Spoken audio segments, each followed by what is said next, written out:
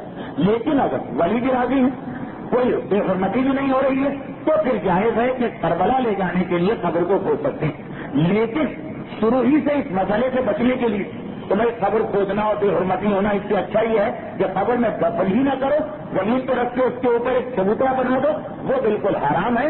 یہ آغا کوئی کا بھی مسئلہ ہے، یہی آغا خمینی کا۔ تینوں مسئلے جو میں نے پڑھے، کتاب میرے ہاتھ میں آغا کوئی کی ہے، مگر مسائل تینوں آغا خمینی کے بھی، اس لیے کہ میت کا اسلام میں ایک انتہائی احترام، اس احترام کا تقاضا یہی کہ میت کو بہرحال زمین کے اندر دفن کیا جائے۔ یہ جائز نہیں ہے کہ زمین کے اوپر رکھ کے ایک چبوترا بنا دے۔ اسلام اسے بھی میت کی بے حرمتی اور ایک ظلم سمجھتا ہے معاشرے پر، یہ حق نہیں ہے کہ اپنی مرضی سے میت کو رکھے۔ جو اسلام نے بتایا ہے وہ حکم، وہی حکم نافذ ہوگا۔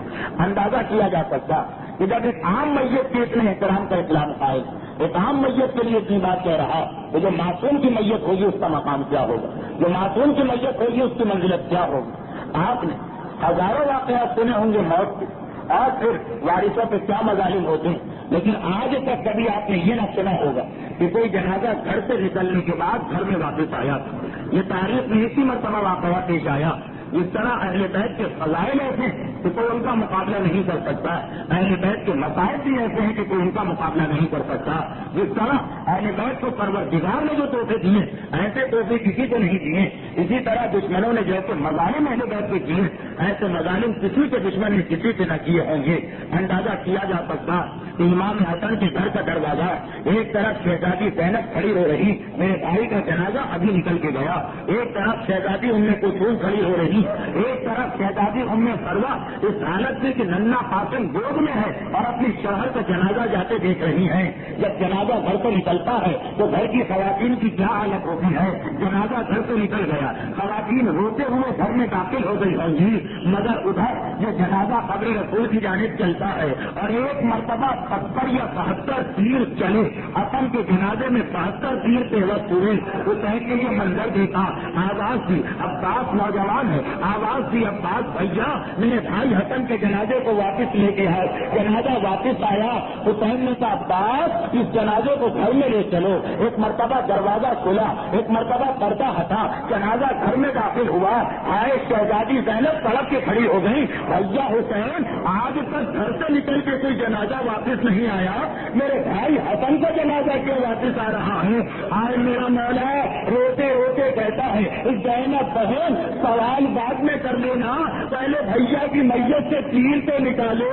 یہ منظر آپ نے کبھی نہ دیکھا ہوگا، جنازہ درمیان میں رکھا ہے، ایک طرف حسین، ایک طرف زینب، ایک طرف ام کلثوم، ایک طرف میرا مولا عباس روتے جاتے ہیں، حسن کی میت سے تیر نکالتے جاتے ہیں۔ بس ایک جملہ کہہ کے بات ختم کروں، میرا آقا حسان، میرا مولا حسان، آج سے جیسا امتحان دینا پڑا ایسا امتحان کسی نے نہ دیا، مگر اتنا کہنے کو دل چاہتا ہے کہ ارے آپ کی میت سے کوئی تیر نکالنے والا مل تو گیا تھا، لیکن ہار وہ کربلا کا جنازہ جس سے کوئی تیر نکالنے والا بھی نہ تھا۔